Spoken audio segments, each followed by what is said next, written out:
Having KISS syndrome and missing milestones. Okay, the doctor's correct but incorrect.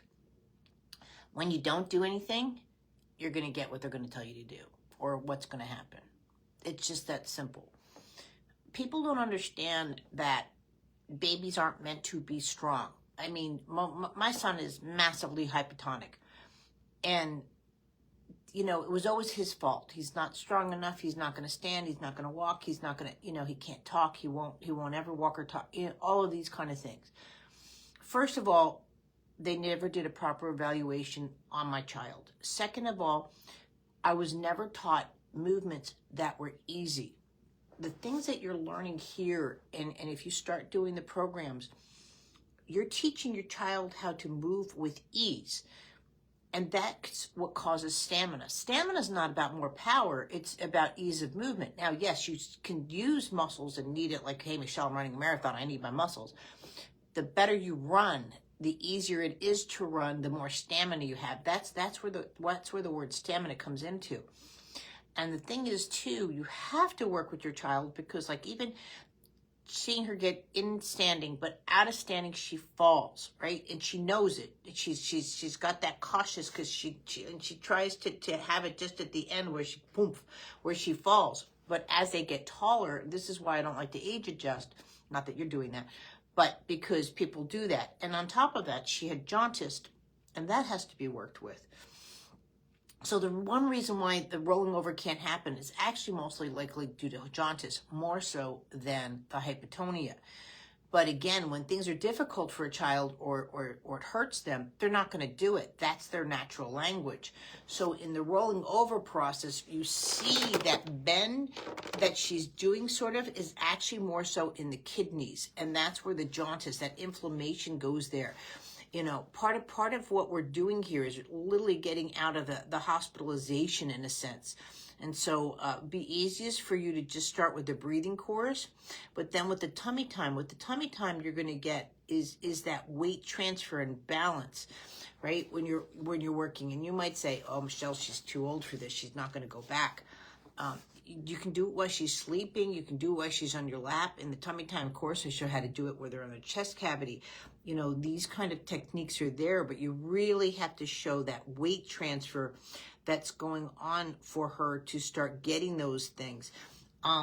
If you don't want to go back to foundational courses, because again, she doesn't have to create the milestones for you to do it with your hands, right?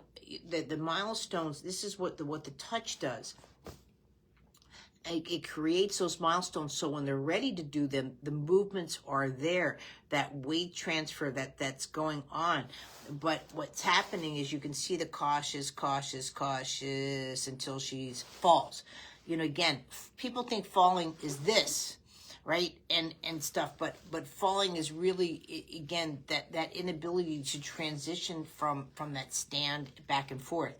So if you're only going to do one course, do the pre-standing, pre-walking course, because again, she can't, you don't want her learning that she's taking a step, but she's taking a step, but don't fall, right? That's what you see with grandma or something, because they've already fallen and they've had that. Again, the fall's not so bad when you're this size, but when, you know, it doesn't take much to get a little bit too out of it. Again, if you were to get out of standing, sort of like what she's doing, you know what I mean? You'd be like, Michelle, I can't do this. Exactly. So I don't want her in a position where she's starting to get mobile and then she can't be mobile. And then it's going to again be blamed on her tone. Little old ladies can go to the supermarket with no core strength, guys. It's not how it works. Balance, weight transfer, rotational movements. That's what you need to start getting into her. And that's where she's weak at, because again, she doesn't know those sensations. And then meanwhile, too, you know, with the syndrome, especially where you find that she's more involved with it, that's where, again, you're just, hi, sweetheart. And she could be going sound asleep in your arms and your chair. It's just really loving. But you really want to engage as much synchronized movements and simplicity of those movements into her system. So she's not going into those more habitual movements that you see that might be associated with the syndrome. hypotonia is really misunderstood. I'm an expert at it, again, because of my son and just, again, the thousands of other kids that I've worked on. But people just assume they're not strong enough. It has nothing to do with it. If you can't transition in and out of the skill, or especially too, if you're going into a fall, none of us is strong enough to stop a fall, right? So to say or blame it towards the hypotonic situation, which is really a symptom, not a diagnosis, is just inadequate on their end. But the parents bring that home. Again, too, please be careful. I get it, you have to go to your medical professionals or whatever. Please be careful at this stage who you're listening to. Are they offering you solutions, or are they offering you one more reason why she can't do it? If it's one more reason why she can't do it, you wouldn't go to an accountant that's talking like that. You wouldn't go to a lawyer. You wouldn't go to a coach that does that.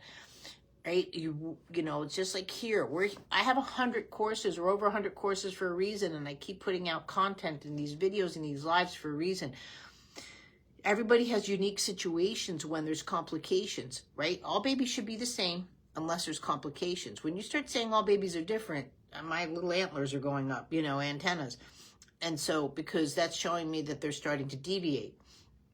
But when someone's not offering you a solution, then it's not in your best interest, right? But with her, and since it's going to be chronic, you've got to start learning how to do hands-on yourself. If you're waiting for the system to bring services to you, everything's going to fail. Thanks.